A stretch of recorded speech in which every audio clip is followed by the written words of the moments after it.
Well, we're out here on a Sunday morning on the farm, and gonna see about maybe shelling some corn. I want to test it, see what the moisture's at. Kind of left this field because the way we was talking is we were going to pick it, the rest of it all, and I had shelled everything else but this, and they took a few wagons off of it. You know, we ain't got hardly anything left. There's some back here in the back, but we'll take you all with me. We're gonna walk through and find us a good ear, test it, see what we get. But we'll see. It's kind of, this is going to inevitably depend on what this moisture is at. This late in the year, kind of hard to get it to dry down, especially whenever it's doing nothing but raining or snowing. Although it's surprisingly warm. Spent Christmas in a t-shirt. Didn't feel right, but whatever. I guess at this point it's West Virginia weather. So yeah, I'm gonna walk down here, get their ear corn, and we'll see what it tests at. I really decided where to stand, so I just stuck y'all on the exhaust. But I got my samples. I pulled two different ones because in the back corner, whenever I opened this field up for the picker, it was really wet. Like this was, I think, 15%, and back here was 20. So I want to make sure that everything's good and dry, because we don't have a grain bin or a dryer or anything. We're just going to put this right on a, me being wasteful, we're going to put this in a silage wagon, or a gravity wagon, sorry, and you know, grind off of it as we need, or if somebody wants shelled corn, get it to them. You know, that works. 18.3. It's really kind of wetter than what I want it to be.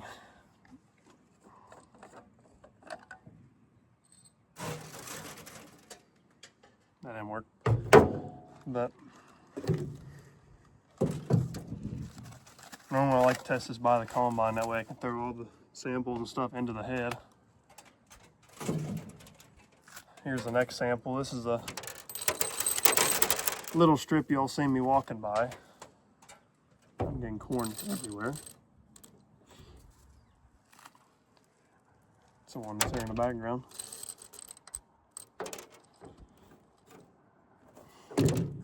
I brought the drone in case we get to run any corn with this. Maybe get some footage of it, but we'll see. This ain't gonna get too crazy. So I can get this next sample going and see what happens. 17%. Well, I would say, personally, kind of wet. I don't feel too confident that it'll keep long enough, because I don't know how fast it'll be grinding it out. We got feeder calves now, but once they're gone, we don't really feed grain. We mostly just feed hay and pasture. So it'll do a lot of sitting. So I think we're gonna get this old girl fired up. We'll move it out of the way, because I kind of parked it right in the road. And yeah, I guess just get on the road and get the picker and get this build done.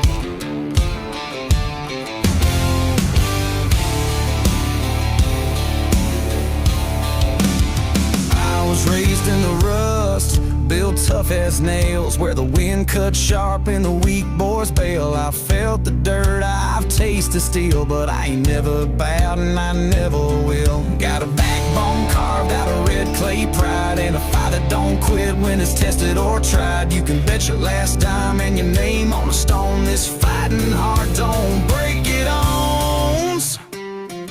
I was built for this, for the blood and sweat, for the long shot odds and the no-name bet, for the nights that burn and the mornings rough, for the pain that pounds but ain't ever enough. Yeah, I'm cut from the grit, from the hammer and hiss. You can't stop what was born for the rest. Time to see if the old 966 International will want to start. Might be a little bit big for what we're doing with it, but I ain't that worried about it.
Cause I was built for this. Hey, hey, hey, hey. Call it crazy, call it fate, but I was born to show the way. Let the world try knocking me down, I get up and shake the ground. I was built for this, for the burning blast, for the mile-long run and the shadowed pass, for the tears to fight, the faith I keep, for the dream too wild and the hill too steep. Yeah, I'm bones and dust, but I still resist. I ain't breaking, I insist. I was born for the hit. Hell yeah, I was built for this. Keep your doubt, keep your fear, I'll keep walking. I was built.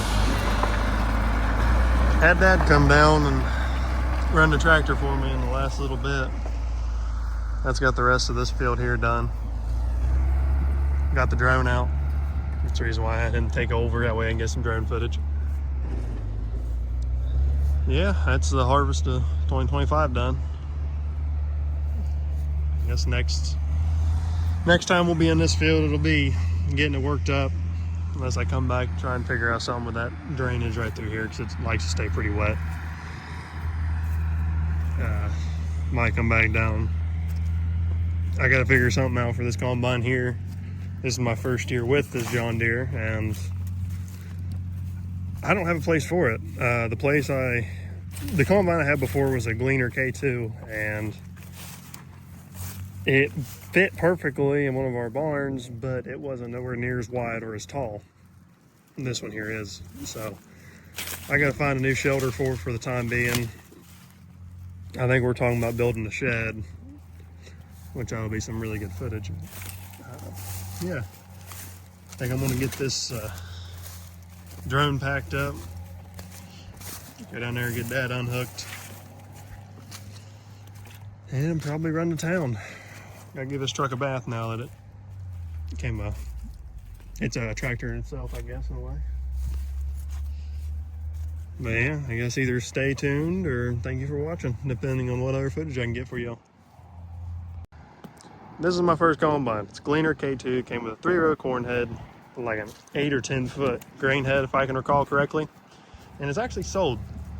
The day the guy came and looked at it, we was taking a walk around, and we noticed some fluid leaking out of here, and I kind of figured, oh, probably blew a hose.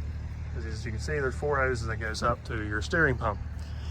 Well, I got the steering pump pulled, and that's whenever I found that it was just a seal went out.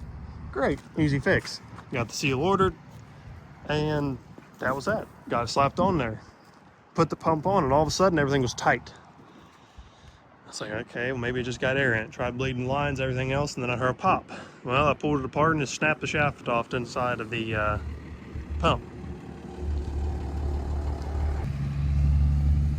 Not only did the shaft break inside, but it also broke a washer too. We was able to get the shaft machined and fixed, but we're having issues with those washers because they're special. Bad thing is, AGCO had a complete breakdown with parts numbers and everything on their website. I tried going back on there to get that shaft and can't find it. I'm guessing AGCO had updated their website. With that pump being down, this thing here can't steer, so can't load it onto a trailer.